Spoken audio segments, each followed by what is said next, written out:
in church. So let's welcome Let's up go, Thor. Thor!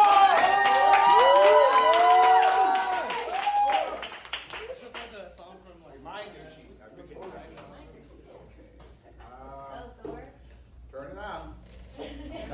Okay. I'm speaking from a little bit different perspective, partly because I've been a Christian for almost 52 years. Amen. But only recently have I really started to really understand how the tithing is backed up by Scripture. Yeah. Partly, so I give thanks to Pastor Jurgen, who gave me a lot of insight in that area, as well as everyone in the church sharing their story, their vulnerability, their journey. Yeah. Including a lady who is just up here. That is very encouraging for me to do the same. Last year, I was being consistent with the tithing and giving. Vision builders, that kind of thing emerged. And I looked at the end of the year report from the church and said, I gave that much? You know, it was a shock to me.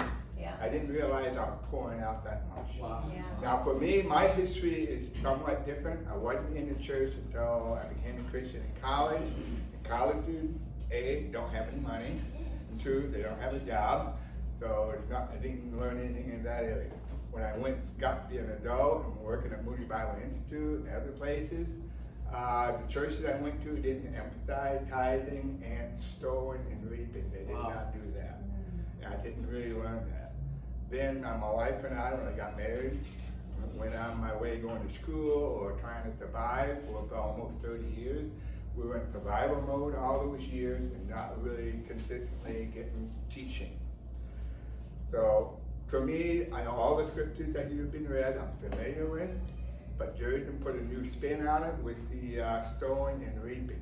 And the story of Jacob, how he tried to make money his way, it didn't work. He tried to make, then he started being faithful in whatever job he had to do, including being cheated at the job by Laban. Life is fair, it's not unfair.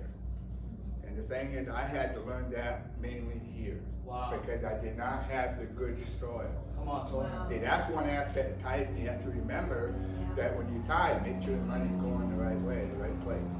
If you're just wasting your money, that's being wasted by other people. So be careful who you give the money to, and put your heart into it. And I did last year. I put my heart into it, I have been sowing like crazy. I have not received any material, but boy, I get Rhema word after Rhema word after Rhema word. The Lord has been remaking the whole life, clearing out a lot of oppression of the enemy, a lot of attachment. So I'm getting a lot of spiritual blessings. Spiritual blessings is what I see.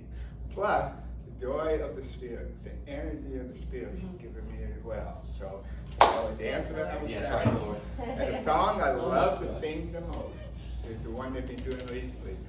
To every empty heart, hope rises in the dark. In confidence, blessing.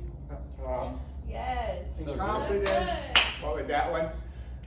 Come miracles. I love that song. So I sing with all my heart, and I would dance with all my heart. I'm in this church because this is the store I'm supposed to be in. Yeah. Every one of you has been a real blessing, and say, hey, I'll give $10,000 I had the money.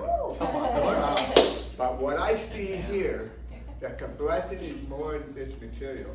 It depends on the stage of your life. Amen. I'm in a season of life which is not accumulating, but rather giving out, pouring out, sharing out, mentoring out. And I have the will, and it's all about being intentional. That's right, Thor. Intentional what you do with the tithing, intentional what you do with the season of life you're in. That's what I see. And so everyone's doing just fine because you're in the season that you're at.